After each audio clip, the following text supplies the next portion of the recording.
Global stock markets continue to slide amid escalating tensions from a trade dispute between the US and China.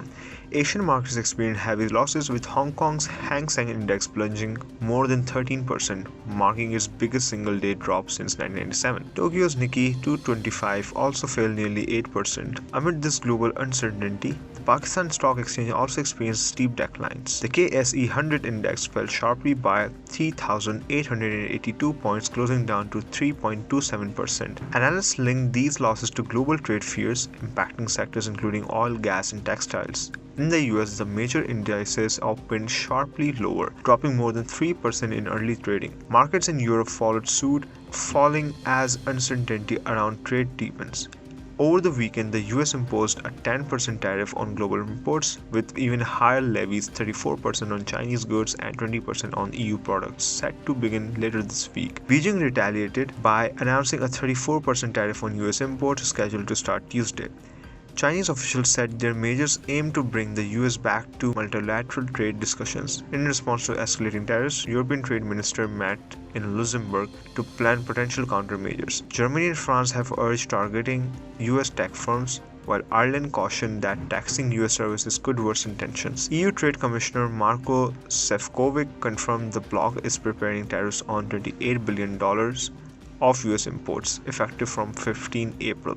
Meanwhile, US President Donald Trump urged calm, posting online that his tariff reforms were long overdue and would ultimately benefit the economy.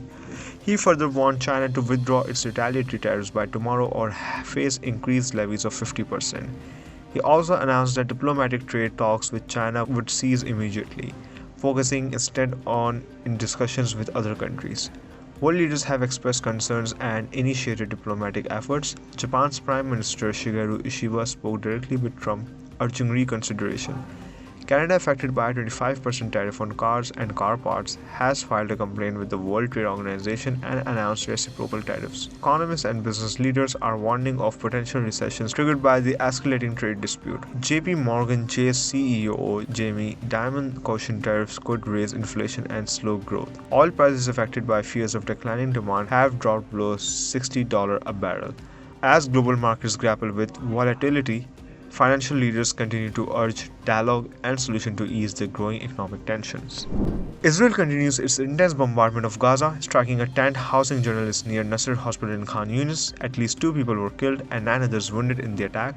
Gaza's health ministry reports that more than 50,000 Palestinians have been killed and over 115,000 injured since Israel began its offensive. Gaza's government media office updated the death toll to more than 61,700. Noting thousands remain missing beneath the rubble and are presumed dead. Meanwhile, the Palestine Red Crescent Society has demanded an independent international investigation into what it calls the deliberate killing of 15 humanitarian workers last month by Israeli forces in Gaza. Hamas condemned a recent statement by the United States accusing the group of using ambulances and civilians as human shields for terrorism. Hamas rejected the allegation as false and misleading. In Pakistan, security forces have killed 9 terrorists, including a key leader of the banned Tehreek-e-Taliban Pakistan, during an intelligence-based operation in Dera Ismail Khan. According to the military's media wing, the raid occurred overnight on 6 and 7 April, resulting in the recovery of weapons and ammunition. President Asif Ali Zardari and Prime Minister Shehbaz Sharif praised the forces, reaffirming Pakistan's determination to eliminate terrorism amid recent violence in Khyber Pakhtunkhwa. Meanwhile, the Supreme Court resumed hearings today on appeals regarding the military trials of civilians, questioning the constitutional basis of such proceedings. Justice Jamal Mandokhel remarked that terrorism should be handled by anti-terrorism courts rather than military courts. The court previously declared military trials of civilians unconstitutional but temporarily suspended its own ruling pending further judgment. The hearing will continue tomorrow. In another judicial development, the Supreme Court has set April 14 as the date to hear multiple petitions about seniority disputes in the Islamabad High Court. This controversy arose following the transfer of 3 judges from provincial high courts earlier this month, prompting disagreements over the seniority rankings. Petitioners, including former Prime Minister Imran Khan and various bar associations, argue transfer judges must take fresh oaths, affecting their positions. The court will also consider requests to bar these judges from duties until the matter is resolved. Finally, a new United Nations report revealed that Pakistan is among 4 countries accounting for nearly half of global maternal deaths in 2023, reporting 11,000 fatalities.